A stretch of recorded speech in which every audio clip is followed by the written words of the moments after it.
चुनाव से जुड़ी बड़ी खबर आपको बता दें, यूपी में 2 चरणों में होंगे निकाय चुनाव और दोनों चरणों में नगर निकाय चुनाव होंगे, जिसकी तारीखों का ऐलान हो गया है। 4 मई और 11 मई को मतदान होगा और 13 मई को निकाय चुनाव की मतगणना की जाएगी।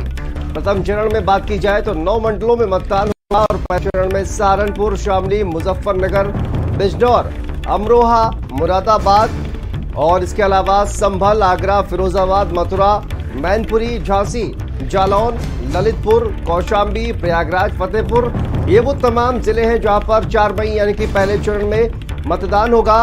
प्रतापगढ़, उन्नाव, हरदोई, लखनऊ, इसके अलावा रायबरेली, सीतापुर, लखीमपुर और गोंडा, बहराइच, बलरामपुर, श्रावस्ती, गोरखपुर, देवरिया, महाराजगंज, ये वो तमाम जिले हैं जहां पर पहले चरण में मतदान किया जाएगा।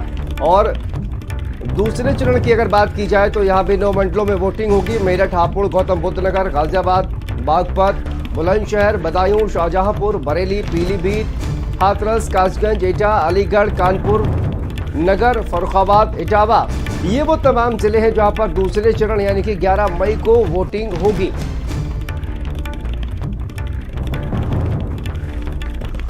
तो निकाय चुनाव की तारीखों का ऐलान कर दिया गया है। 4 मई और 11 मई को निकाय चुनावों की वोटिंग होगी, ये अहम जानकारी। और 2 चरणों में मतदान किया जाएगा और मतदान की तारीख जो है उसको घोषित कर दिया गया है।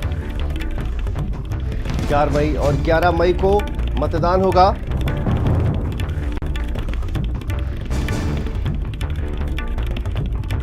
तो देखिए, 17 नगर निगम और 199 नगर पालिका की सीटों पर चुनाव होगा और इसके अलावा 544 नगर पंचायत की जो सीटें हैं उस पर चुनाव होगा। तो निकाय चुनाव की तारीखों का ऐलान कर दिया गया है। इसके अलावा तो देखिए, 2 चरणों में जो मतदान है वो आयोजित किया जाएगा। इसको लेकर तमाम तैयारियां और आचार संहिता भी कल ही जिस तरह से चुनाव की तारीखों की घोषणा कर दी गई है, तो आचार संहिता भी कल से ही लागू हो गई है। इसके बाद प्रशासन भी पूरी तरह से देखा जाए तो मुस्तैद नजर आ रहा है। तो देखिए, यूपी में 2 चरणों में निकाय चुनाव होंगे, तारीखों का ऐलान कर दिया गया है।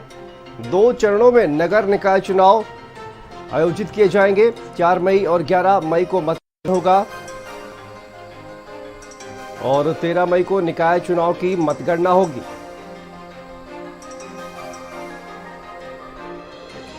तो निकाय चुनाव की तारीखों का ऐलान कर दिया गया है। होंगे निकाय चुनाव 4 मई और 11 मई को मतदान होंगे, जबकि 13 मई को मतगणना की जाएगी।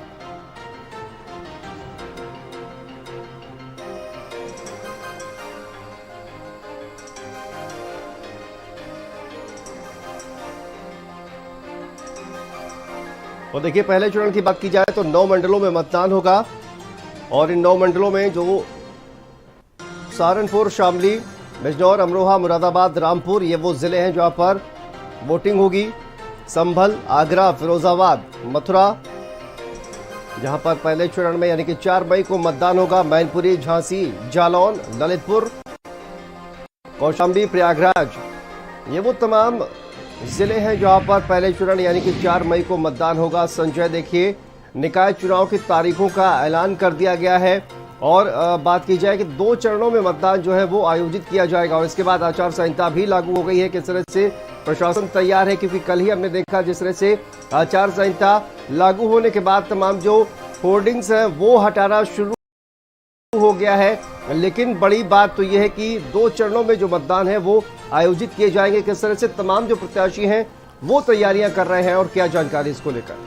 हाँ, बिल्कुल शांतनु, मैं बताऊँ आपको कि नगर निगम निकाय के चुनाव को लेकर के जो जद्दोजहद चल रही थी वो समाप्त हो गई है और कल शाम 7 बजे से ही जो मुख्य चुनाव आयोग के आयुक्त मनोज कुमार ने उन्होंने सीधे तौर पर चुनाव की जो तिथियां हैं उनकी घोषणा कर दी। तो ऐसे में आचार संहिता कल शाम 7 बजे से ही शुरू हो गई है। तो अब आचार संहिता का उल्लंघन ना हो, इसको लेकर के कल शाम से ही कहीं ना कहीं टीमें पूरी तरीके से तैयार थी और जो आचार संहिता के उल्लंघन की चीज़ें हैं उनको हटाया गया। चाहे होर्डिंग्स बैनर की बात करें तो सभी दलों के होर्डिंग्स बैनर को भी हटाया गया। 17 नगर निगम हैं, 199 नगर पालिका हैं और 544 नगर पंचायतें हैं जिन पर चुनाव होना है। तो ऐसे में 2 चरणों में चुनाव जो घोषित किया गया है 4 मई और 11 मई को जो मतदान है वो होना है, तो ऐसे में 13 मई को उसकी मतगणना होगी। तो अब बड़ा चुनाव है, ऐसे में 2 चरण चुनाव के रखे हुए हैं। उम्मीदवारों को लगातार कहीं न कहीं तिथियों की जल्द आने की उम्मीदें थी और कल जिस तरीके से तिथियां आई हैं तो अब सभी अपने अपने हिसाब से तैयारियों में जुटे हुए। हालांकि अभी भी राजनीतिक दलों की तरफ से जो उम्मीदवारी है, जो पैनल है उम्मीदवारों का, वो अभी घोषित नहीं किया गया है। वो जल्द ही घोषित किया जाएगा, क्योंकि अब उसके बाद नामांकन की प्रक्रिया शुरू होंगी और नामांकन के साथ पर्चा वापसी के बाद कहीं न कहीं मतदान का मामला बनेगा। तो ऐसे में सभी दल पूरी तरीके से तैयारी कंप्लीट कर चुके हैं। केवल और केवल ऑफिशियल जो उनके उम्मीदवार है उनकी घोषणा करना बाकी है। तो देखना ये दिलचस्प होगा कि प्रथम चरण में जो संभल मैनपुरी का जो पश्चिम से लेकर के और बुंदेलखंड के किनारे तक का, प्रयागराज तक का जो बेल्ट है उसे रखा गया और दूसरे चरण में जो यूपी का दूसरा हिस्सा है वो रखा गया। तो कुल मिलाकर के कम समय में, तकरीबन 1 महीने के ही समय में पूरा चुनाव और गिनती कराने की जो प्रक्रिया है वो चुनाव आयोग ने घोषित की है। तो अब ऐसे में 2 चरणों में 4 और 11 को मतदान होगा और 13 को गिनती होगी। शांतनु। बिल्कुल संजय, देखिए अगर बात की जाए अब पहले चरण का जो मतदान है उसकी तारीख जो है वो 4 मई है और 1 महीने से भी कम वक्त बचा हुआ है। ऐसे में देखना होगा कि किस तरह से तैयारी जो है वो करते हैं तमाम जो प्रत्याशी हैं। बहुत बहुत शुक्रिया संजय आपका।